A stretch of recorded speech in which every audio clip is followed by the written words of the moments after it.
جو اس معاہدے کے بعد ایک انٹرنیشنلی خاموشی ہے، رد عمل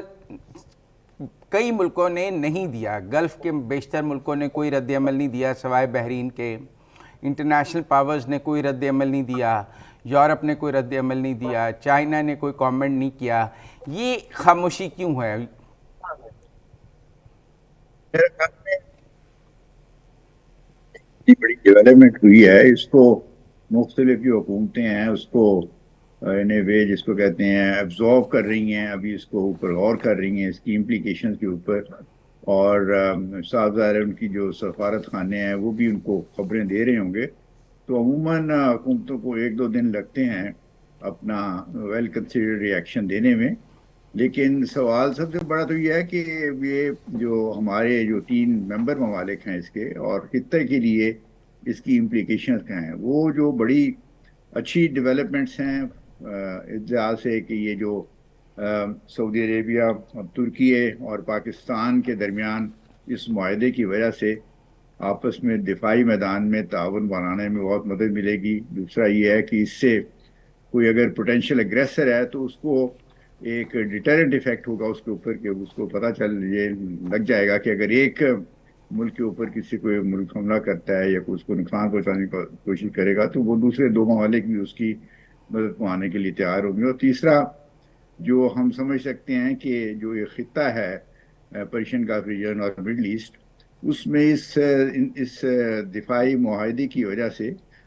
جو ہے امن اور ثبات یعنی پیس اینڈ اسٹیبلٹی کو اسٹرینگتھن کرنے میں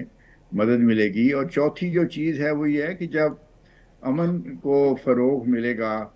آپس میں ان 3 بڑے ممالک جو ہیں اس خطے کے، ان میں آپس میں تعلقات کی بہتری ہوگی، تو پھر دفاعی میدان کے علاوہ ان کو اکنامک اور اقتصادی و تجارتی میدانوں میں بھی آپس میں ان کے تعلقات بہتر سے بہتر ہوں گے۔ میرا خیال میں یہ معاہدہ ہر لحاظ سے ایک خوش آئند ڈیولپمنٹ ہے، اور 3 ممبر ممالک نے یہ بالکل کھل کے کہا ہے کہ یہ جو معاہدہ ہے یہ کسی ایک ملک کے خلاف یہ نہیں ہے۔ جو ہے اس کے خلاف نہیں ہے، کہ کوئی اس کی اگریسو انٹینشن نہیں ہے، بلکہ انہوں نے کہا ہے کہ یہ تو معاہدہ جو ہے ڈیفینسو ان نیچر ہے، کہ اگر ایک ملک پہ حملہ ہوتا ہے تو وہ ایک ممبر اسٹیٹ پہ حملہ ہوتا ہے تو وہ سارے 3 ممالک کے اوپر حملہ سمجھا جائے گا۔ تو اس سے ہی نظر آ رہا ہے کہ یہ بیسیکلی یہ جو معاہدہ ہے یہ دفاعی نوعیت کا ہے، یہ اوفینسو ٹائپ کا نہیں ہے۔ پر ایرانین رد عمل تو یہ ہے کہ اٹس اے پیپر ڈاکومنٹ، اور ایسے پیپر ڈاکومنٹ سے کوئی سیکیورٹی گارنٹی نہیں ہوتی ہے۔ نہیں، میرے خیال میں یہ ان کے ایک پارلیمنٹ کے ممبر نے بیان دیا ہے جس جی، کو ہمیں بہت زیادہ ایگزیجریٹ نہیں کرنا چاہیے، یہ ان کا آفیشیل ورژن نہیں ہے۔ ابراہیم رضا جی۔ آفیشیل ورژن آپ کو یہ دیکھنا چاہیے کہ پچھلے سال جب پاکستان اور سعودی عربیہ نے آپس میں ایک strategic defence cooperation agreement sign کیا تھا تو اس وقت پریزیڈنٹ پزشکیان نے اس کو ویلکم کیا تھا۔ تو ہمیں ایک ممبر آف پارلیمنٹ جس نے ہو سکتا ہے اپنی ذاتی کوئی رائے دی ہو یا اپنی ذاتی تھنکنگ کو ریفلیکٹ کر رہے ہوں وہ کیا ہو، ورنہ پاکستان کے ساتھ ایران کے بڑے اچھے تعلقات ہیں، ایران کے ترکی سے اچھے تعلقات ہیں، اور سعودی عربیہ کے ساتھ بھی تعلقات پچھلے 2-3 سال سے بہتری کی طرف جا رہے تھے۔ تو اس لیے ایران کو کوئی اس سے ایسے خطرات کا جو ہے میرے خیال میں اندیشہ نہیں ہونا چاہیے، اور نہ ہے۔ اور اب مزید جب ڈپلومیٹک چینلز کے ذریعے جو ہے چیزوں کو کلیریفائی کیا جائے گا تو میرے خیال میں ایران کی تسلی ہو جائے گی کہ اس معاہدہ کے ہونے سے خطے میں امن و ثبات کو فروغ دینے میں مدد ملے گی، اور ہو سکتا ہے کہ اس سے پھر ایک اور ڈیولپمنٹ یہ ہو کہ جو امریکہ کا اتنی پریزنس ہے یہاں پہ اس خطے میں، ملٹری پریزنس، اس میں کچھ کمی آ جائے، اس اثر و رسوخ میں کچھ کمی آ جائے، اور خطے کے مالک جو ہیں خود اپنے معاملات کو سنبھالنے کے لیے تیار ہو جائیں۔ یہ ایک بہت بڑی ڈیولپمنٹ ہوگی اگر یہ ہو گئی، اور میرے خیال میں جو اوور آل جو سچویشن مڈل ایسٹ کی ہے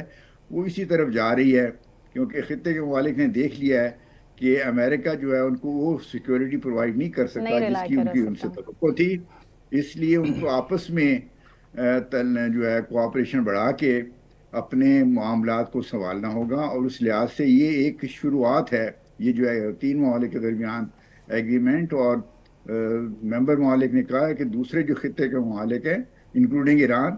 اور یا مصر یا دوسرے اس طرح ممالک ہیں، ان کے لیے they are welcome to join it. تو اس لیے یہ کسی خطے ملک کو تو اس کے کوئی خطرہ ہونا نہیں چاہیے. اور اگر یہ بڑھ کے ایکسپینڈ کر کے ایک regional cooperation, defence cooperation agreement بن جاتا ہے جس میں پھر دوسرے میدانوں میں آپس میں تعاون یعنی اقتصادی اور تجارتی تعاون بھی بڑھے، تو وہ تو پھر اس خطے کے لیے ایک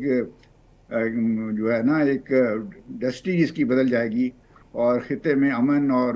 پراسپیرٹی جو ہے وہ میرا حال میں اس میں اضافہ ہوگا. اچھا، میں دیکھ رہا تھا کہ جب یہ سائن ہوا مکہ ڈیفنس کا ایگریمنٹ، اس کے بعد نریندر مودی صاحب نے فوراً نیتن یاہو کو فون کیا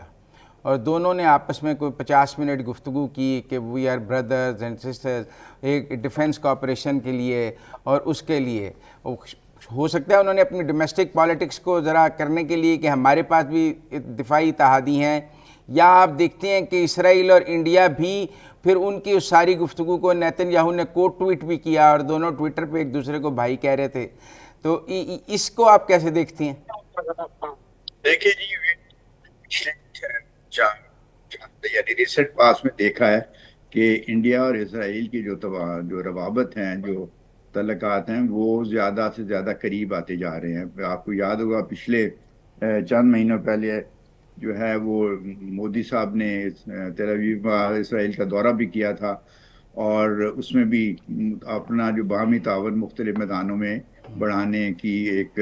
فیصلے کیے گئے تھے. تو یہ جو اب آپ دیکھیں کہ اس جو ایگریمنٹ جس کا انہوں نے پہلے ٹرائی لیٹرل ایگریمنٹ کا ذکر کیا ہے، اس کا ایک بہت بڑا ایفیکٹ یہ ہے کہ ڈیٹرنٹ ایفیکٹ ہے، کہ کوئی پوٹینشیل اگریسر کو سیکنڈ 3-4 دفعہ سوچنا پڑے گا کئی دفعہ کہ بھئی وہ اس میں کسی ممبر ملک کے اوپر کوئی دفاع اس کے خلاف کوئی اگریسو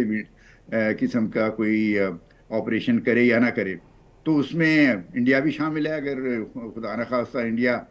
پاکستان کے خلاف کوئی ایک اگریسو ایکشن لینے کی سوچتا ہے، تو اس کو یہ پھر اس کو ذہن میں رکھنا ہوگا کہ اس کے پیچھے اب سعودی عربیہ اور ترکیہ بھی کھڑے ہیں، یا اگر اور دوسرے ملک ہے اس کے خلاف کوئی ایکشن ہوتا ہے تو پاکستان اور ترکیہ جو ہے سعودی عربیہ کے ساتھ کھڑے ہوں گے. تو اس لحاظ سے اس دفاعی اس قسم کی جو ارینجمنٹ دفاعی ہوتی ہے اس کا ایک سائیکولوجیکل ایفیکٹ بھی ہوتا ہے. جو پوٹینشیل اگریسرز ہوتے ہیں ان کو اپنا ارادوں کے اوپر یا اپنے عزائم کو تکمیل کرنے کے لیے وہ سمجھتے ہیں کہ اب زیادہ مشکلات کا ان کو سامنا کرنا پڑے گا.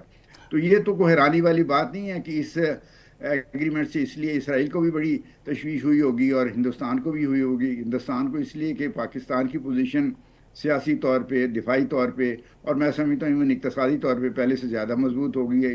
اس ایگریمنٹ کی وجہ سے. اور اسرائیل کو بھی یہ پتہ چل گیا ہے کہ وہ دفاع جو اس کے مڈل ایسٹ میں ایکسپینشنزم کے عزائم تھے، اب اس کے خلاف ایک دو بڑے اسلامی ممالک سعودی عربیہ کے علاوہ بھی اس میدان میں آ گئے ہیں، اور اس کو وہ جو اپنے مظلوم عزائم ہیں ان کو مکمل کرنے کے حائل کے راستے میں ایک بہت بڑی اس کی رکاوٹ ہوں گے.